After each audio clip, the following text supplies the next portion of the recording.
আসসালামু আলাইকুম। জানিয়ে দেব সর্বশেষ আপডেট বাংলা সংবাদ। শুরুতেই থাকছে সংবাদ শিরোনাম। বিএনপির পরিণতি আওয়ামী লীগের মতোই হবে বললেন জাতীয় নাগরিক পার্টির এনসিপি যুব সংগঠক জাতীয় যুবশক্তির আহ্বায়ক তারিকুল ইসলাম বলেছেন, বিএনপি দেশজুড়ে চাঁদাবাজি ও সহিংসতা বন্ধ না করলে তাদের আওয়ামী লীগের মতো পরিণতি ভোগ করতে হবে। তবে তারা চাইলেও এটা বন্ধ হবে না, কারণ চাঁদাবাজি বন্ধ হয়ে গেলে বিএনপির 90% নেতাকর্মী আর দল করবে না। এদিকে রাজধানীর বাংলা মোটরে রূপায়ণের ট্রেড সেন্টারে দলের কেন্দ্রীয় কার্যালয়ে এক সংবাদ সম্মেলনে তিনি এসব কথা বলেছেন। পুরান ঢাকায় এক ব্যবসায়ীকে নৃশংসভাবে হত্যার প্রতিবাদ এবং নিন্দা জানাতে এই সংবাদ সম্মেলন আয়োজন করে তারা। এদিকে তরিকুল ইসলাম বলেন, বর্তমান চাঁদাবাজি হচ্ছে বিএনপির একমাত্র আয়ের উৎস। অন্তর্বর্তী সরকার বিএনপির ভয়ে এখন অনেকটা চাপের মুখে রয়েছে। তিনি আরও বলেন, বর্তমান চাঁদাবাজি হচ্ছে বিএনপির একমাত্র আয়ের উৎস। এদিকে যুবশক্তির সদস্য সচিব জাহিদুল ইসলাম বলেন, চাঁদাবাজ, সন্ত্রাসবাদ ও সহিংসতার বিরুদ্ধে সংগঠনের পক্ষে থেকে দেশজুড়ে বিক্ষোভ কর্মসূচি পালন করা হবে। এছাড়া প্রশাসনকে স্মারকলিপি দেওয়ার কথাও ভাবছেন তারা। এদিকে চট্টগ্রাম ব্যুরো জানায়, ঢাকায় ব্যবসায়ী হত্যার প্রতিবাদে চট্টগ্রাম বৈষম্য বিরোধী ছাত্র আন্দোলন সহ বিভিন্ন সংগঠনের পক্ষে থেকে সমাবেশ এবং বিক্ষোভ মিছিল অনুষ্ঠিত হয়েছে। বিকালে নগরীর শোল শহরে বিপ্লব উদ্যানে বিক্ষোভ সমাবেশ করে এনসিপির সংযোগী সংগঠনগুলো। এদিকে একই সময় নগরীর নিউ মার্কেট এলাকায় চট্টগ্রাম ছাত্র সমাজ ব্যানারে বিক্ষোভ সমাবেশ অনুষ্ঠিত হয়েছে।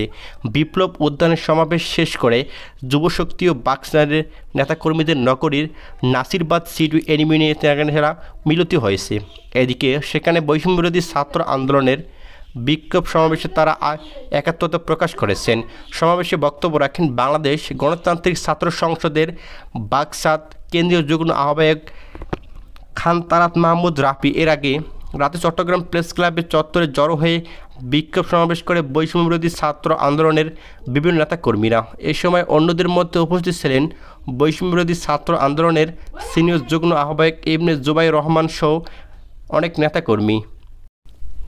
জাতীয় নাগরিক পার্টির এনসিপি আহ্বায়ক নাহিদ ইসলাম বলেছেন, আমরা দেশের সংস্কার চেয়েছি, বিচার চেয়েছি, নতুন সংবিধান চেয়েছি, কিন্তু এইসব জনদাবির বিরুদ্ধে দাঁড়িয়ে যাচ্ছে একটি পক্ষ। তারা পুনরাতন বন্দোবস্ত টিকিয়ে রাজনীতি করতে চায়, তারা চাঁদাবাজ ও সন্ত্রাসকে টিকিয়ে রাখতে চায়। তিনি বলেন, গণ অভ্যুত্থানে এত মানুষের জীবন যাওয়ার পরেও যদি তারা মনে করে পুরাতন রাজনীতি করবে, তাহলে তো এত সহজ হবে না।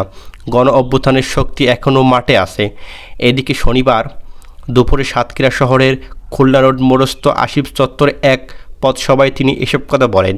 নাহিদ ইসলাম বলেন, তারা ভেবেছিল 2 থেকে 3টি আসন ক্ষমতার ভাগবাটোয়ারা লোভ দেখে গণ অভ্যুত্থানের শক্তিকে ছিনিয়ে নেবে, কিন্তু যারা বিপ্লবীর শক্তি তারা মৃত্যুর মুখ থেকে ফিরিয়ে এসেছে, তাদেরকে কেনার সাধ্য বাংলাদেশের কোনো রাজনৈতিক দলের হয়নি এখন পর্যন্ত, এছাড়াও ভবিষ্যতে হবে না।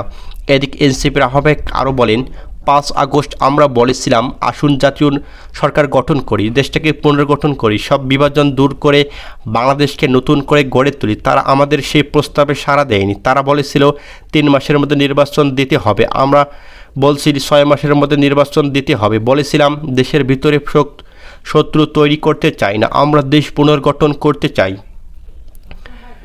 এদিকে সাতক্ষীরাবাসী এখনও রেল সুবিধা পায়নি উল্লেখ করে জনগণের উদ্দেশ্যে নাহিদ ইসলাম বলেন, আপনারা শিক্ষা ব্যবস্থার উন্নতি চান, স্বাস্থ্য ব্যবস্থার উন্নতি চান, আমাদের জলবায়ু আমাদের রক্ষা করতে হবে, আমাদের সুন্দরবন আমাদের রক্ষা করতে হবে, আপনারা এনসিপির সঙ্গে থাকবেন।